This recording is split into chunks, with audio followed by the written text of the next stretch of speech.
Welcome back to the Naval Gaze. I am Aaron Terrell. She is Tali Botts, and we are once again here to discuss the topic of autosexuality, as we have been in the previous episodes, and will continue to in future episodes. This one, we are specifically talking about the autosexuality that does not exist, which is autoandrophilia, love of oneself as a man. A lot to tackle. How do you want to kick this off? Yeah, so Aaron and I spoke about the boogeymen last episode. We were talking about the males with autogynephilia who have come to be sort of the scapegoat for both the based transsexuals and the gender critical feminists. And so today we're going to talk about the female analog to AGP, which is autoandrophilia. We put together a little bit of an outline that you might see us kind of looking over at while we go through this conversation. And that's because we want to get this right. We want to make sure that we present as much information as possible, because at least for AGP, if we kind of rush through and go back and forth, there's enough information online for you guys to sort of research on your own, whereas AAP doesn't have that same library of resources. And so we're going to try to walk through basically what AAP looks like, what the gender dysphoria experience looks like in AAP, and then tie it together to why we think that AAP probably describes a lot of these same-sex attracted females who seek transition as well. Okay, so the first thing that we think is important to note about AAP, that this is going to be the female-brained version of autogynephilia. So we wouldn't expect to see the exact same thing that we see in the males happening in the females, but we would expect to see a female version of it. And so some of the differences that we would expect to see in presentation are going to correspond with sex differences between males and males more generally. So some of these are going to be that female sexuality tends to be less object-oriented. And so we expect that the erotic cross-dressing manifestation will be less common, though not zero, in the female autoandrophilia cohort. And we think that females have an overall lower sex drive, lower libido, and so therefore they're not going to be as sexually driven as some of the AGPs are, which might explain why we don't see the same type of, for lack of better terms, sort of antisocial behavior in public as much that you see with autogynephiles, where it's more clearly paraphilic. And then another thing that we think is pretty critical that might help explain some of how AGP would manifest in a female in autoandrophilia is just the flexibility of the allosexuality. And just as a reminder, the allosexuality is someone's sexual attraction and romantic attractions to other people, whereas autosexuality is that sexual attraction and romanticism with oneself. And so we expect to see these types of differences in the female cohort. And just jumping back to where you were saying how it's going to be less object-oriented as male sexuality is. It's going to also be more relationally and dynamic driven in the females relative to what we see in the males. And that actually does kind of lead nicely into that next point we wanted to cover, is why the early sexologists, why we believe they mistook AAP for what they called auto-homoeroticism, because the only heterosexual females seeking transition they saw seemed especially fixated on being in relationships with gay men. And so this completely ties in with our hypothesis about autoandrophilia, because, again, these females are going to be seeking to manifest their male identity in the confines of a romantic relationship, much more so than seeking that masculine manifestation via clothes or even necessarily male anatomy, etc. So that we're going to see that, I think, more intensely in males, whereas the females, it's about the relationship and manifesting masculinity inside a relationship. They also notice that the AHE the auto-homoerotic females tended to prefer gay men. They wanted to be in relationships with gay men who are more feminine than themselves. So again, they're still doing that thing of needing to be masculine relative to the other, that we see more often in the more common type of AAP we're going to get to in here shortly. Yeah, and one of the reasons that the sexologists believed that AHE was explicitly not a female corollary of autogynephilia was because they hypothesized that the fixation on gay male sex came before the self-identity as male. And so they were under the impression that basically these are women with essentially some sort of paraphilia who are really sexually aroused and fixated on male porn and male sex. And because of that fixation, downstream of that comes this identity of the self as sex. We're obviously hypothesizing not necessarily that it goes in the other direction, but that these two things are tied up because it is their attraction to males that makes them desirous of looking like and becoming men. And so that's the more straightforward presentation that we think was being misapplied by the sexologists. And then the other is the HSTS. And so these were the majority of females who were coming into the clinics were self-reporting homosexual identity, self-reporting as lesbians. And it seems like for at least a lot of them, there was no reason to question that. Their sexual history seemed to line up with that. They were in relationships with women, things of that nature. And so for this cohort, the belief was similar in the HSTS males that the primary focus is on this sexual orientation, on this gynephilic orientation, and the gender dysphoria manifests as a result of the social pressures of not fitting in as a woman, not being too manly for a woman and therefore not being accepted, and the dysphoria coming from that. However, Aaron and I are having this conversation because we think that autoandrophilia is actually the cause of the majority of the non-ROGD females. So we think that autoandrophilia accounts for many, if not most, of the butch lesbians who were and are today seeking gender transition, and the gay trans men, the straight girls basically who are fixated on becoming gay men through their transition. We think that autoandrophilia actually encompasses or accounts for both of those different presentations. So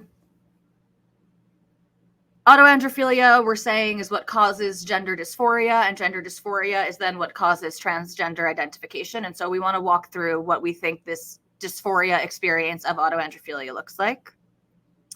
Aaron, you want to take it away as someone with this hashtag lived experience? Sure. Yep. So I'm obviously of the opinion that my dysphoria is autoandrophilic in root. Talked about that elsewhere in detail, but just going through what autoandrophilic gender dysphoria is going to look like. That is going to look like a strong desire from a very young age to be one of the boys, a desire to kind of just like you're not just a desire to, but oftentimes it's not like that intentional. It's going to be, in a lot of cases, these girls are your tomboys, and they are quite naturally masculine. Yeah. They're going to gravitate towards male friends. They're going to gravitate towards natural or typical male interests. We don't know if this could have a lot to do with like kind of a fetal masculinization that occurred, or it could just be early signs of that strong desire to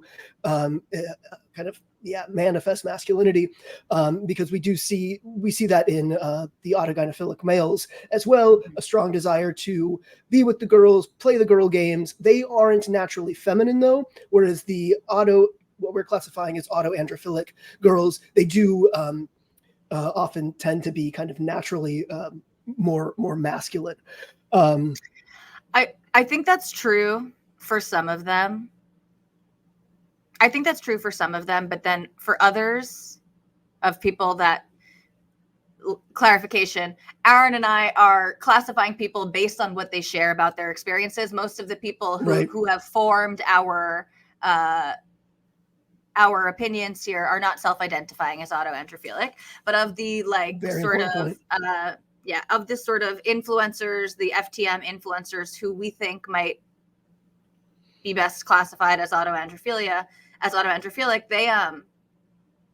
they're not so naturally masculine in demeanor and presentation. So I think there could be something about a masculinization of the brain, especially when we look at the correlation with autism. We don't know exactly what the connection there is, but the correlation with autism.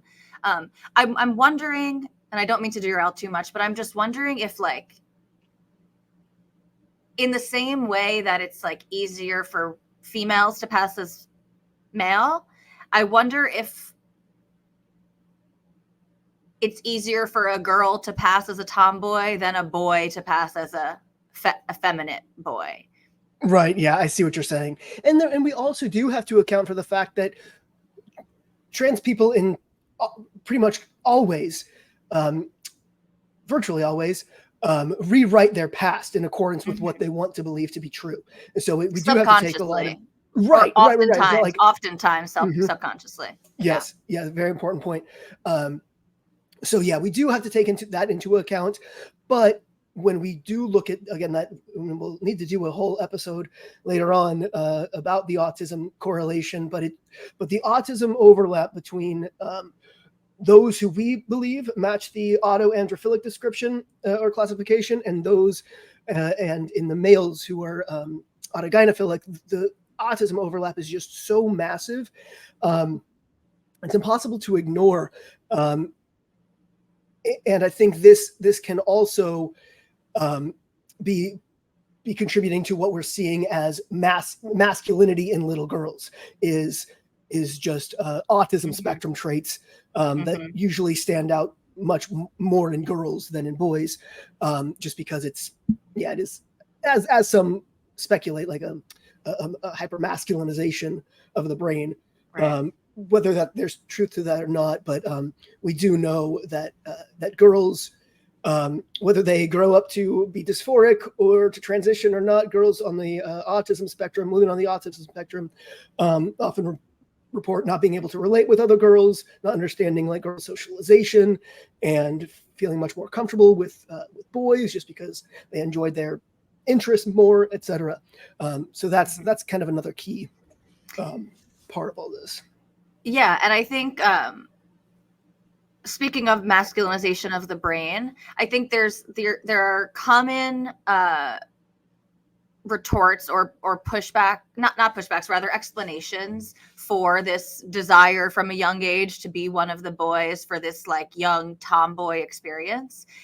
So people will talk about, this is due to my brain being masculinized, when I was in the womb, and therefore I have male typical interests. And so this excuse or explanation, even though we think there is probably some validity to it, gets used by both the like true trans, I really do have a male brain people, and it gets used in the gender critical space of like gender non-conforming little girls are just going to grow up to be lesbians. These were pre-gay people basically, and this is an obvious common experience of homosexual. So that's how this, what we believe to be common AAP experience, gets explained away by the different camps of people. Yep. Another common way that this gets explained away, which is dumber in my opinion, I didn't know how to say that more charitably, is the people who will say that this is basically because of patriarchy and strictly enforced gender roles. So these girls grow up with gender dysphoria and want to be a boy because when they were little girls, they were told that only boys play with trucks and play with trains, and they were forced to do the things that they naturally weren't drawn to. And so because of this sort of sexist bioessentialist environment that they grew up in, they grew to hate their womanhood and therefore desire a penis. I don't know. That feels like a stretch, but that is essentially what people think gets some women down the road of wanting to they'll focus on the de-identification with womanhood and less on the identification with malehood. But that is a really common way that this is explained away, that we should, and there's truth to it. We should let young girls and boys play with whatever toys make them happy. But I don't know how good of an explanation that is for someone, desiring to. No, I just find this so funny because I literally wrote an article for Gender Dysphoria Alliance years ago, basically speculating that this is what caused my gender dysphoria. And this is completely not from a feminist perspective at all either. It was just like, oh, from a young age, I was told it was wrong to play like this way or want to do these things. And so I must have determined it was my body that was the problem. But anyway, that's when I was trying to figure out, is it AAP? Am I really, authentically gynephilic under it all? Like, right. And we don't want to say that culture has no influence on this, because we hear, especially some like really extreme stories, and that obviously plays into someone's like mental health and sense of themselves. But I don't know if that would be a strong enough. In theory, so many people are going through this. If we're truly living in this evil, patriarchal, gender strict society, then everyone is going through it. And yet only a handful of people make from that experience that I need to radically change my body to become the opposite sex. Right. Yep. Yeah. So many of these just really kind of tortured and contrived explanations are just so much more simply explained by this inverted sexual attraction, this misfiring sexual orientation that tells you should be that which you value. All right, let's back to back to the dysphoria experience. So what we think is sort of at the crux of both the AGP and the AAP experience is this sort of autophobia. So we talked briefly in the last episode about autoandrophobia in the males. And so autogynephobia, we think, is really at the core of the dysphoric experience of autoandrophilia. And I want you to sort of take over and talk about what this felt like for you personally. But there's autogynephobia is basically the discomfort with the female parts of the body. And I took a really short quote from a book, FTM, which was following the sort of case studies of different FTMs in the 80s and early 90s, published in 93. And they talk about these proto FTMs basically having discussed about the parts of their body that would call attention to their persistent femaleness. And I think that really gets at the experience of dysphoria that I've heard expressed, certainly from my wife and from people like you, which is they want to hide the parts of their body that give them away as a woman, that only women have, that bring attention to the fact that they are essentially female. Mm-hmm. Yep, definitely my experience. And I think different gender dysphoric females are going to kind of be the most uncomfortable with certain aspects of that over others. Like I've said before, like for so many dysphoric females, having a period seems to be like the most kind of psychologically torturous facet of their female body. And for me, that was never really dysphoria inducing for me very much at all. They were inconvenient and painful, but it wasn't like, this kind of upsetting gender thing. Whereas for me, having breasts was just so completely just in contrast with my concept of self, the body map essentially. And that was just a chronic source of extreme discomfort. And it wasn't about other people reading me as female because of them. It was very much internal. It was very much just, these should not be here. So for me, it wasn't as social in that, like, being gendered female wasn't nearly as distressing as the whole body map problem was. That was much more distressing. I think for others, it's experienced more socially, whereas it's not so much that they're chronically uncomfortable in their bodies when they're alone, but it's other people seeing them, observing them, and interacting with them as female that causes the most psychological turmoil. That's a good point too.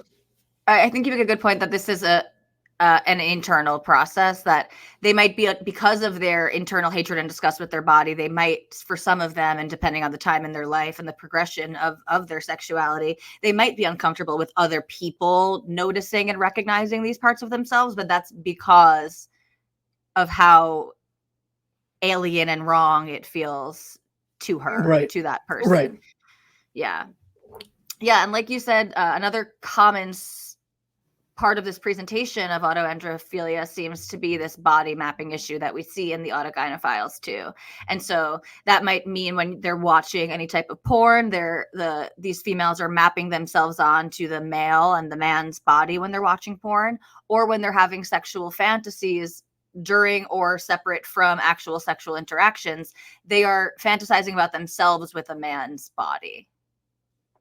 Yep. And you see this very, very clearly, obviously, in the butch lesbians who are able to kind of carry out this facet of their sexuality more kind of seamlessly in the confines of a lesbian relationship, where they're because the person with an autoandrophilic experience, it seems to be very, very common, is again, they as far as like approaching sex, they believe that they should have a penis, that they should be able to penetrate their partner. Again, part of that body mapping thing. And again, when it is, in a lot of ways, asexuality. And so this is a huge facet of it. So you see in the autoandrophilic females who follow their androphilia to the point of being in relationships and sleeping with men, a lot of them are going to be into pegging the men that they're with, where, doing the whole strap-on thing. And that's kind of not as commonly integrated into a heterosexual relationship as the whole what we call strap-on culture is obviously part and parcel of the lesbian cultural experience. And so it's really easy for a autoandrophilic female to not just have that her allosexuality map on to other females, because that's going to help her feel masculine in contrast to them. But the lesbian sexual dynamic was, for people who don't know, it's actually quite heteronormative. The kind of lesbian sex dynamic, not in every lesbian relationship, of course, but it is kind of part and parcel in this whole butch femme dynamic, where it is essentially like a performance of like the male female heterosexual sexual dynamic, even relationship dynamic. And so part of being a butch is basically being the penetrator during sex. And so it's just kind of like an easy kind of path to follow, whereas the autoandrophiles who follow that to be in relationships with men, there isn't really a template already laid out for you there. So they need to find a man who's going to be open to that. They need to worry about having maybe an uncomfortable conversation with a partner about wanting to do this. But you're spot on. What seems like a manifestation of autoandrophilia across the board is this desire to take on the male role in sex. And so, like you said, in the sort of straight ones, the ones who are following their allo heterosexuality, you see that in wanting to peg their partners. And this, I just pulled open to Phil Illy's book on autoheterosexuality. This is one of the main sort of symptoms, for lack of better terms, one of the checklist criteria for AGP in males too, which is you have switched sex roles during heterosexual sex and found it preferable or especially arousing. And so this experience that we're seeing in the males is happening in females too, both in the heterosexual females, the allo heterosexual females, and the ones who take on a lesbian identity and seek out relationships with women. They are very likely to gain sexual gratification from the act of penetrating their partner with a strap-on penis, separate from delivering pleasure to their partner. Not to say that that's not important, and for many of them it's critical. The person has to be into it, But you can see this even when looking in lesbian spaces. So in trying to collect some of this information, we look obviously in trans spaces and detrans spaces, but also looking in lesbian spaces has been really eye-opening, because when you listen to butch lesbians getting together and talking to each other about their experiences, you see some of these same patterns. And there are butch lesbians who are non-transitioning, not identifying as trans, who talk about their sexual awakening being the first time that they wore a strap-on. Where does that come from? Where does that? Yeah. Where does that come from? And so this, like you were saying, Aaron, with the lesbians, we see this sort of glaring, obvious thing, the strap-on culture and women wanting to wear a strap-on. But you also see oftentimes in the Allo homosexual presentation of AAP, so the ones dating women, you see the stone butches and the touch-me-nots. Right. And so it's not just that they want to take on the male role in sex. They are very averse to the feminine role in sex. And so for many of these women, and again, this has been, we'll link some sources at a later date. Maybe we'll go through some of the historical references at a later date, but this has been documented for decades now, where these lesbians with dysphoria do not, or these lesbians seeking transition, they do not want their breasts touched, because that's a feminine thing to have your breasts touched and have that attention put on them. They absolutely do not want penetration of any kind, certainly not from a strap-on, but not digital penetration either. It seems like for a lot of them, and this is something that I've observed in watching videos and stories from both FTMs and just regular butch lesbians, they also start by being uncomfortable receiving oral sex, but many of them are able to overcome that, which I think is great and healthy, that they're able to, allow themselves to feel that type of sexual pleasure. But for many of them, it seems like that's the limit. So they're able to receive oral sex, but not any type of digital penetration and not any type of interaction with their breasts. And again, where would this come from? In a woman who is gynephilic, in a woman who loves female bodies, where would this deep discomfort, who loves sex with female bodies, where would this deep discomfort with your own female body come from? Sort of related to the stone butch, that sort of touch me not thing, is what I'm calling the never nudes, which it sounds like, Aaron, you put the same thing together. It's an Arrested Development reference when Tobias goes in the shower with his jorts on because he is never nude. And this is a phenomenon that you see a lot with the with auto-heterosexual females. So they are not only completely uncomfortable with their bodies during sex, so many of them will keep on a sports bra or keep on a shirt or something like that during sex with partners, but they are uncomfortable being naked at all, even by themselves. And so like we're saying they're basically only nude to get in the shower, and then they're immediately putting clothes on. You want to elaborate on that anymore, Aaron? Yeah, it's just so funny to me so that's always been my experience, of course, and it's just funny that this is I don't know, I'm just, the only time I am naked is when I'm getting into and out of the shower. Like that is, but yeah, it's, I'm not sure what to elaborate on. It's just, I'm obviously uncomfortable now. So I don't want to flog, I don't want to be a drug pusher too much, but now post testosterone, post top surgery, I am very happy to be shirtless because that doesn't, make me completely, repulsed by my body. But Mm-hmm. I'll always have boxers on, right? Like I'll always have, or shorts or, pants or, because that's still entirely natal. And while I very much now appreciate that anatomy on other women, I am very much still, my brain is saying, this is like, this is not what should be here, Mm-hmm. and so it's, so the less conscious I am of that, the better. This was something that I guess was just noteworthy too, because this was something that you and I discussed about my wife's experience. This was like for sure a big thing with her in past relationships and everything. Just never wanting to be naked, basically. Get out of the shower and immediately put on clothes. Just no comfort, even like really when she was by herself being naked. So this seems to be a pattern, at least.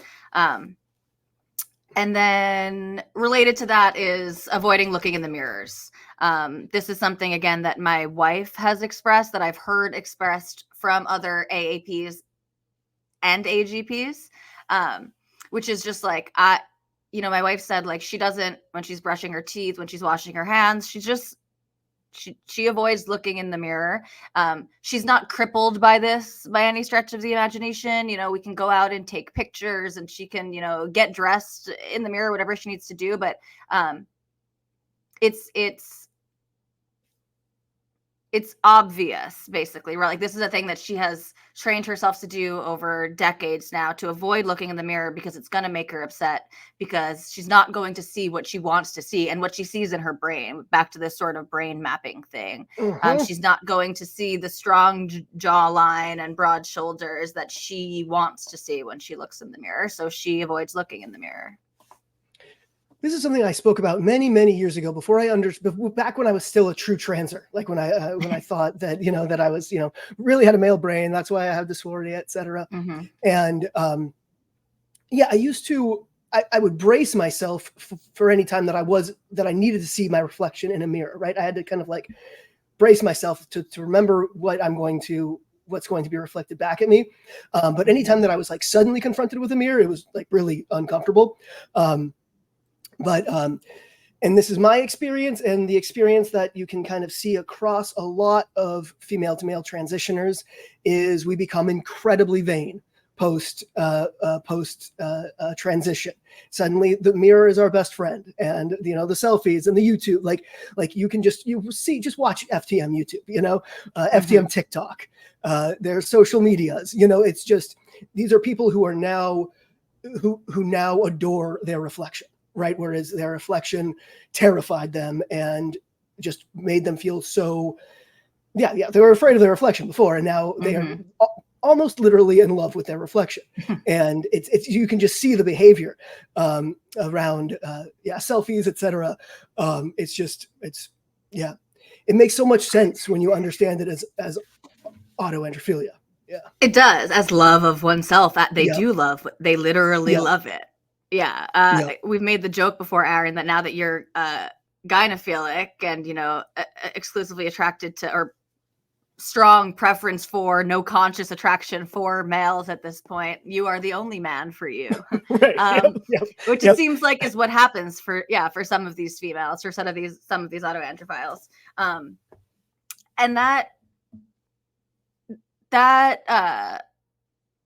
joy that you're talking about, that once they masculinize externally, it's not just contentment, which is definitely part of it, and is I think is a really important part to bring up, because this is not just a vanity play. This is not just some big like sexual thing, right?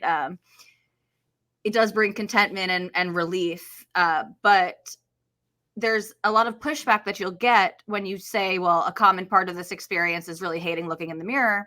People will say, well, that's because there's a lot of stigma against masculine women. And so masculine women sort of don't see a lane for themselves as beautiful and admired and appreciated for who they are. But it's noteworthy that these masculine women aren't motivated to become more feminine and blend in better with their sex. They really want to look more male, right? So we are correctly identifying that these women are profoundly distressed over their physical appearance, but they're not trying to fit in better with the women. That you don't, sometimes you'll hear experiences of like, well, I tried to do the girly thing, I tried to do the dresses and stuff like that, but they'll say, but I felt like I was in drag, not I looked terrible and everyone could tell that it was ridiculous, right? Their desire is to look like the opposite sex, not to blend in better with their own. Yep. I have a few photos of myself, like going to friends' weddings or whatever, in dresses. And I said that exact same thing, is that I felt like I was in drag and I thought I looked I felt so uncomfortable, right? But Right. looking at the photos, I'm like, that's an objectively attractive woman. Like I didn't like, it was my profound feeling of discomfort that made it feel like I was in Yes. drag, that I'm supposed to be manifesting masculinity because that's what I feel on the inside, etc., or whatever. Whereas the other people, then they're not thinking, oh, this person looks so, well, we probably do look uncomfortable because we feel uncomfortable, but it's Right. not, it doesn't look like a man in dress. You don't exactly. It Yeah. doesn't look like a Yeah. man in a dress. It looks like a really Yeah. uncomfortable, insecure woman Right. potentially. Yeah. Right. You Yeah. make a good point. That's actually what one of our online sexology friends says, is like in the males and the AGP males, they mistake, she believes at least, that they mistake their disdain for masculinity within themselves as natural femininity.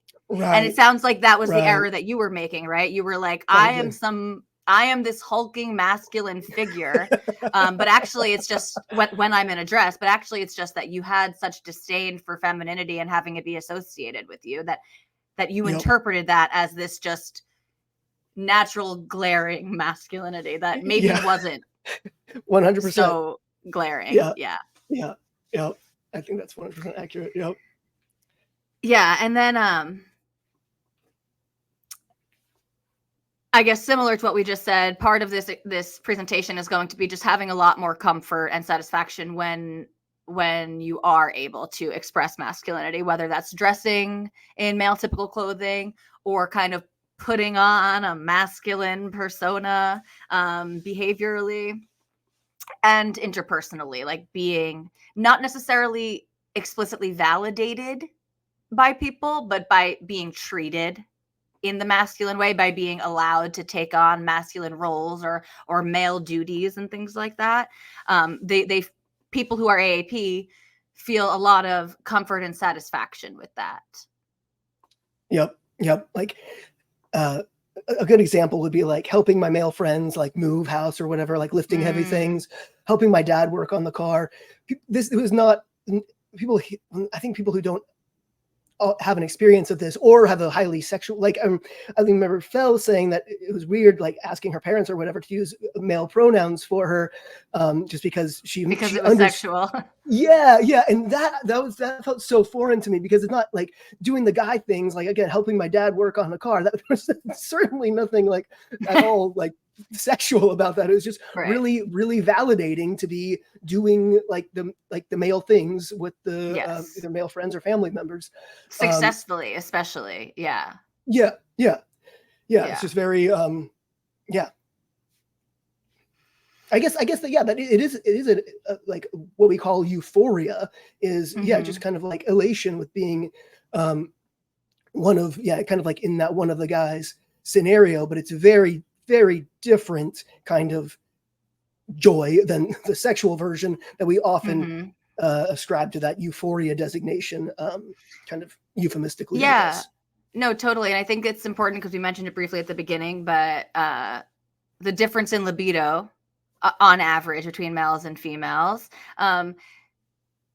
But there are some females for whom, like we said earlier, this is explicitly erotic. But even for the people for whom this is explicitly erotic, it seems like these things are most erotic when they're most novel. So the more that that's going to sort of habituate and maybe even extinguish the longer it goes on. And I think it's important too in differentiating between AAP and AGP and the different presentations. For AAP, like for this idea of like being seen as a man, if all of this is sexuality, right, and it is tied to sexual gratification about seeing oneself as a man, it might show up that way, but not in every scenario, right? So like the clerk at the store calling you sir might not cause blood to flow to your vagina, but it might being referred to by masculine names or titles or adjectives in sex with a partner, it like that specifically is going to be a huge turn on potentially. Right. So it's not going to necessarily show up in in inappropriate settings, in the same way that just females on average are less likely to be, I'll say this tentatively, are less likely to be sort of turned on overwhelmingly in inappropriate situations, in the way that males can sort of experience a boner when even mentally they're not aroused. I say tentatively because I know an experience for at least some women is like, once something is explicitly sexual or like stated to be sexual, you kind of feel this like sexual, this like slight sort of unconscious arousal, but that's sort of because your mind is being put there. Right. Whereas it's less likely to organically trigger a sexual arousal response to a female outside of a sexual setting. So yeah, that was what I was trying to say there that wasn't as clear. Things that a woman wouldn't inherently find sexual or arousing, they might feel an uncomfortable arousal sense when it's made to be explicitly sexual. Like, I think someone was talking about the study of like having the females watch like apes having porn or something, having sex, and there was this like sexual response, but it's because it's like explicitly sexual, so it's sort of atypical. Right. But it's not like seeing an animal at the zoo is not going to trigger that type of response in a female. Right. Yeah. And then one of the last things that I think is super critical to the AAP experience and to all of auto heterosexuality, and is sort of critical in the way that the different presentations form, the sort of allo heterosexual versus the allo bi or homosexual presentation, is this inability to differentiate between envy and desire. This feeling attracted to men being interpreted simultaneously as envy or desire to emulate that man. Yeah. That was my kind of biggest indication that my gender dysphoria was autoandrophilia, is because for me, at the same time that I developed an allo attraction to males, it was completely inextricable from envy. Like that was always the exact same feeling for me, attraction and envy. And it wasn't until I transitioned and was taking testosterone that my attractions switched to women, that I experienced sexual attraction without experiencing envy. Or excuse me, I wouldn't say, because sexual attraction is, because prior to testosterone, I think there's a difference between attraction and sexual attraction, or sexual desire. Let's see. So for me, like attraction to men, it wasn't a sexual arousal. It wasn't a sexual desire. It have to be like, I'm attracted to this person. I like them. I'm drawn to them. Simultaneously, I want to be them. I want to look like them. But at least in my female brain, for something to be sexual, I had to explicitly think of something sexual. It was not just like arousal by that person, right? Whereas males do experience sexual or attraction that way. And yeah, when I started testosterone, I did experience that kind of spontaneous, sudden arousal that didn't require my brain to be thinking about something explicitly sexual, which, I had to be before. And I think that could be a big distinction here on this whole AGP versus AAP sexual experience. And I think with the AAPs, it's still going to need it's going to need to be something explicitly sexual in order for it to be tied to arousal. So I don't think for most, right? Because again, there are AAPs, self-proclaimed AAPs, for whom, it can be even sort of like object directed and very highly erotic. But yeah, I think you're right that for most, just like female sexuality on average, right? Right. Yeah. So it's not going to be arousing to be called he, him, or anything like that, or to be treated as a man, or one of the guys, whatever, but to be referred treated to as a man during sex. Right. And that's a completely different scenario. And that makes sense, again, with just how female sexuality works, is kind of, it's much more conscious, I'd say. Yeah. Yeah, and I think when getting to the question of how could AAPs be lesbian, like if AAP is auto heterosexuality, and we know that in the males with the AGPs, they are overwhelmingly heterosexual, why would we expect to see such a large portion of AAPs as butch lesbians? Aren't we just trying to fit something in where it doesn't belong? We don't think so. And we think this envy desire is sort of at the crux of that. And so for some of these women, their attraction to males is primarily interpreted as envy. And so like they're not necessarily computing that attraction as sexual, like you said. And for some of them, that might be because they're not very sexually driven, especially if they're feeling really uncomfortable in their bodies. And a common thing, though not with everyone, that you'll hear from self-identified lesbians who are dysphoric and go on to transition is that they weren't really sure who they were attracted to. They didn't have their first experiences with women until like 17, 18, 19, 20, early 20s even.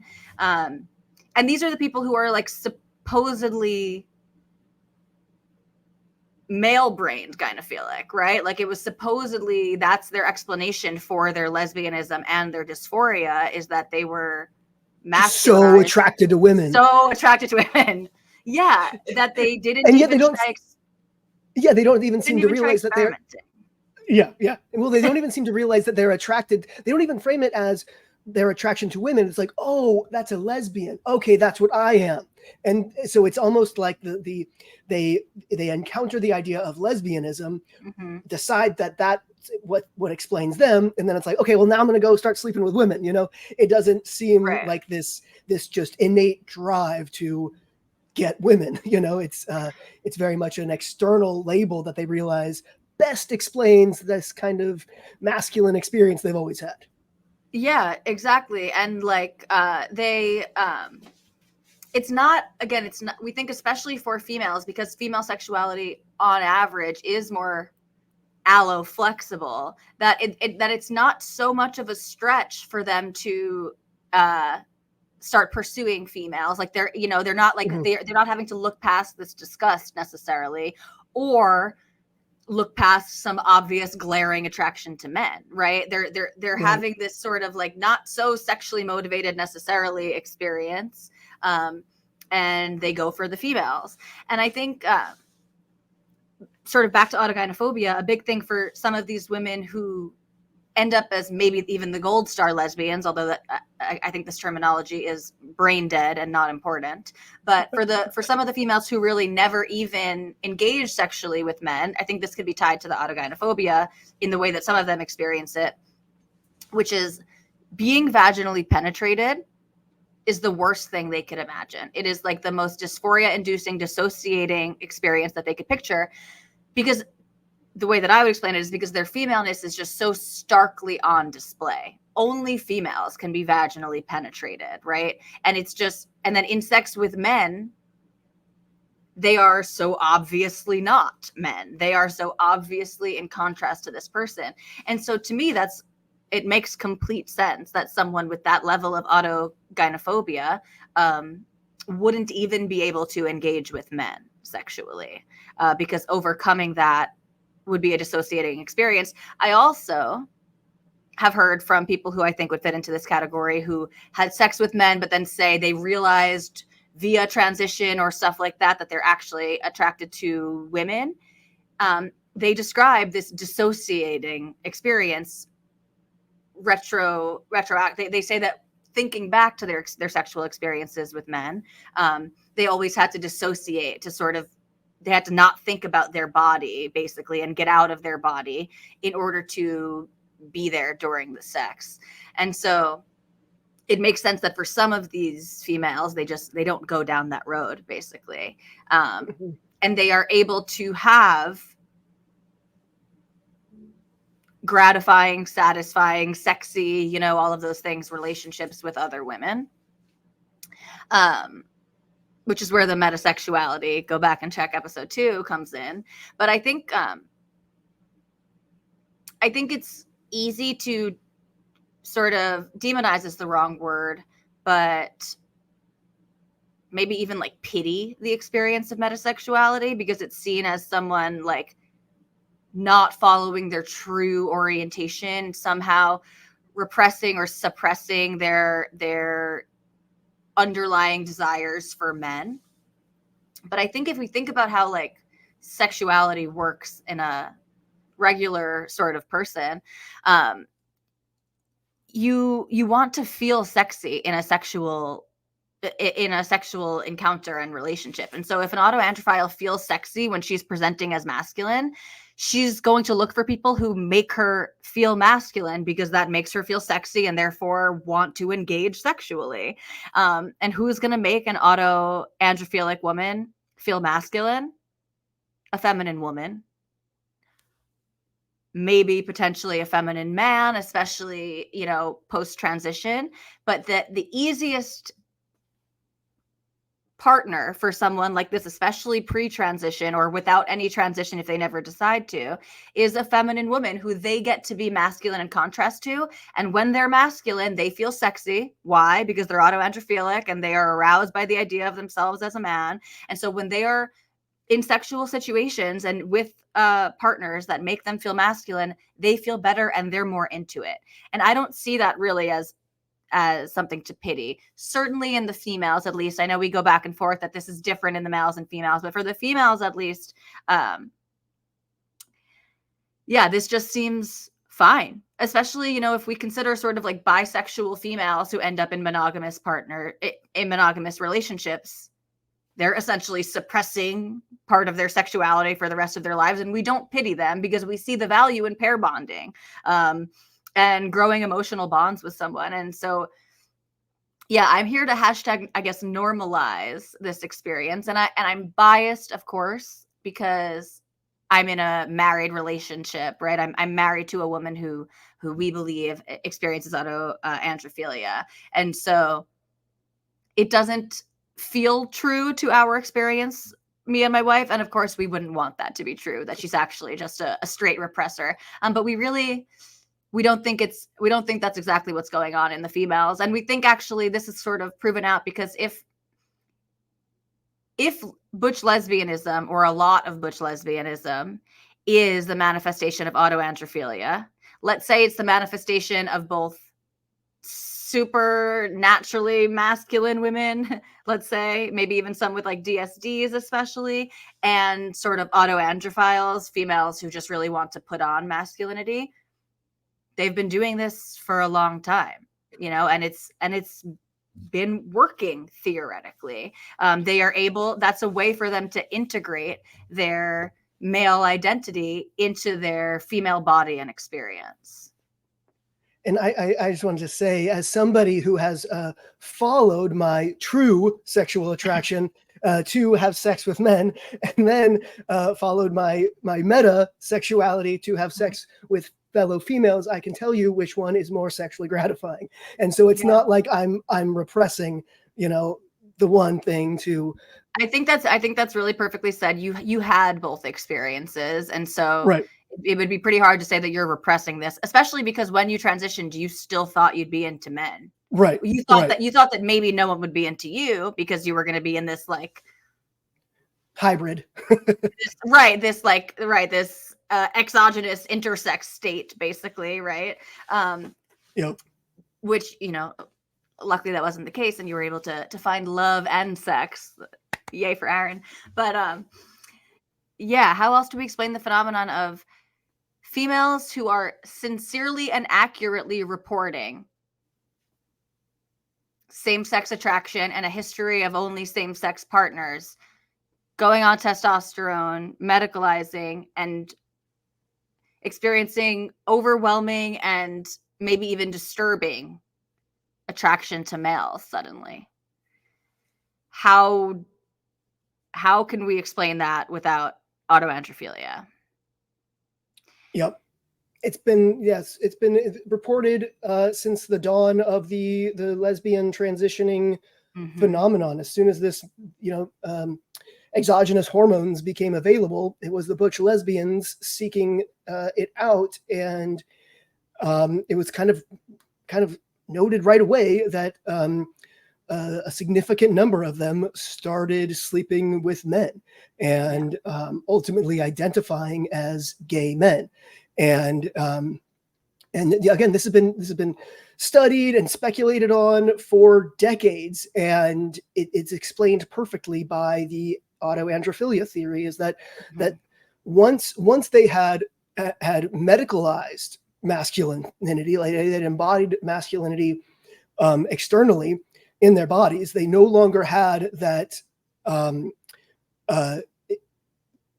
need for the more feminine in contrast to them.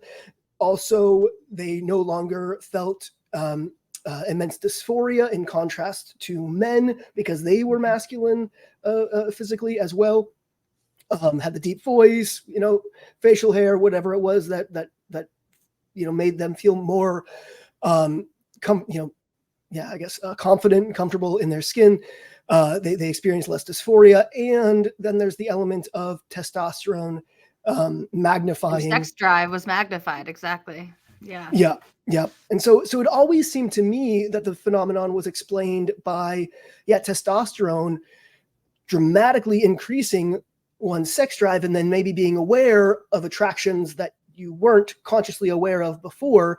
But then again, if we add in the AAP thing, it all makes perfect sense. Like the whole trajectory.